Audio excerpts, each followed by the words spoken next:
1950년 6월 25일 새벽 4시 20분 북한이 전격적인 기습 남침을 감행합니다. 작전 명령 폭풍. 1950년 5월 30일 선거로 구성된 2대 국회가 개원한 지 6일 만에 전쟁이 터졌지만 국회는 기민하게 움직였습니다. 전쟁이 터진 지 이틀 만인 6월 27일 새벽 4시 임시국회를 소집해 수도사수 결의안을 만장일치로 채택한 겁니다. 이승만 대통령도 라디오 방송을 통해 수도 서울 사수 의지를 밝힙니다. 방송을 듣고 피난길에 나서던 많은 시민들이 대통령의 말을 믿고 도로 짐을 풀었습니다. 그 시각 이승만 대통령은 아무에게도 알리지 않고 극비리에 서울을 떠나 대전으로 피신한 뒤였습니다. 행정부는 국회와 아무런 상의도 없이 정부의 수원천도를 결정하고 국회의원들도 급히 피난길에 오릅니다. 국회의원 210명 가운데 148명만이 피난을 떠났고 서울에 남아있던 62명 중 일부는 총살되거나 행방불명됐습니다. 화족지세로 남아온 북한군의 속수무책으로 밀리던 국군과 유엔군은 낙동강의 최후의 방어선을 구축합니다. 전선이 교착되던 1950년 9월 15일 에가더 장군의 인천 상륙작전이 성공하면서 전세는 역전됩니다. 마침내 9월 28일 국군과 유엔군은 수도 서울을 빼앗긴 지 꼭 넉 달 만에 서울을 수복합니다. 눈물이 날 만큼 감격의 순간이었죠. 1950년 5월 30일 2대 국회의원 총선거로 구성된 국회는 개원 6일 만에 전쟁이라는 사상 초유의 고난과 시련을 맞게 됩니다. 하지만 전쟁의 와중에도 국회는 1953년 7월 27일 휴전이 될 때까지 대전, 대구, 부산 등 무려 8차례에 걸쳐 피란사례 국회를 열었습니다. 전국 각지에 임시의사당을 설치해 전시국회의 역할을 수행하고 전황에 따라 부산과 서울을 오가며 의정활동을 펼쳤습니다. 1950년 10월 20일 9.18 수복으로 서울로 돌아온 국회는 전쟁이 일어난 지 4개월 만에 첫 본회의를 엽니다. 이때부터 국회는 전시에 필요한 입법활동과 민심수습, 사선을 넘나드는 본격적인 의정활동에 들어갑니다. 이대 국회는 정기회 4회, 임시회 8회 등 총 12회 개회했는데요. 임기 4년의 회기가 1310일, 연평균 328일, 1년이 365일이니까 거의 4년 내내 국회가 열려 있었던 겁니다. 전쟁 3년 동안 총 631일 본회의가 열렸는데요.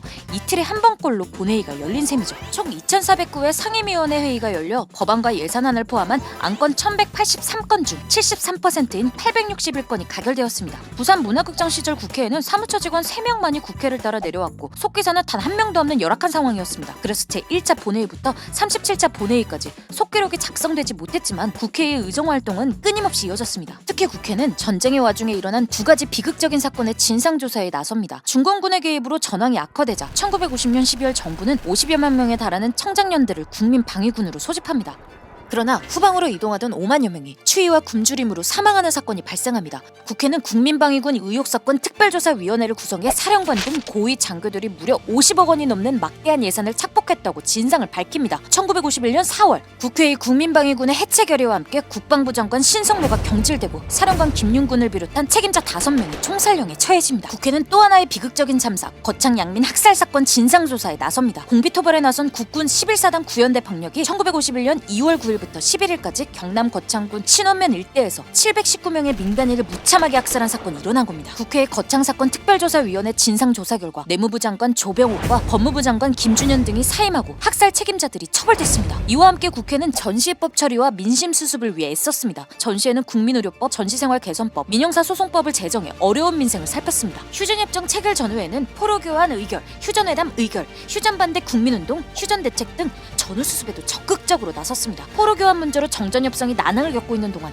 국회에서도 또 다른 전쟁이 시작됩니다. 국회에서 대통령을 뽑는 간선제로는 재선이 어렵다고 판단한 이승만은 1950년 11월 28일 대통령 직선제 개헌안을 국회에 제출합니다. 개헌안은 압도적인 표차로 부결되지만 5월 14일 이승만은 대통령 직선제 개헌안을 다시 국회에 제출합니다. 이번에는 개헌안만 제출한 게 아니라 백골단, 따뻘대 등 정체모를 폭력배들도 덤으로 국회의사당으로 보내 살벌한 분위기를 조성합니다. 이승만은 자녀 공비를 소탕한다는 명분으로 1952년 5월 25일 부산을 비롯한 경남, 전남북 23개 시군의 계엄령을 선포합니다. 그리고 다음날은 5월 26일 국회의원들을 태운 국회 통근버스를 헌병대로 통째로 끌고 간 뒤 국회의원 47명을 강제로 연행합니다. 노골적인 탄압에 국회는 계엄의 저와 의원 석방을 결의합니다. 김성수 부통령마저 대통령 탄핵을 주장하며 사퇴했지만 전국의 혼란은 계속됐습니다. 장택상 국무총리는 전국 전환카드로 대통령 직선제 중심의 정부안과 내각 책임제의 요소를 절충한 이른바 발췌 개헌안을 국회에 제출합니다. 우리나라 최초의 개헌은 의원들을 국회에 감금한 채 이루어졌습니다. 무장한 병력이 지켜보고 있는 공포 분위기 속에서 모두가 볼 수 있는 기립표결로 말이죠. 재석 166인 중 찬성 163인, 기권 3인으로 반대가 단 한 표도 없는 초유의 개헌안이 통과된 것입니다. 휴전이 임박해오면서 국회도 분주해집니다. 그러나 휴전으로 인한 분단을 원하지 않았던 국민들의 휴전 반대 여론은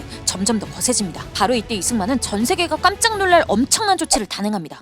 1953년 6월 28일 이승만이 유엔과 아무런 상의 없이 전격적으로 방공포로 석방을 단행한 겁니다. 대구, 부산, 마산 등 전국 7개 수용소에 있던 2만 7천여 명의 반공포로들이 자유의 몸이 됐습니다. 마침내 1953년 7월 27일 한반도에서 총성이 멈췄습니다. 이로써 3년 1개월간 계속됐던 동족 상잔의 처참한 비극이 막을 내렸습니다.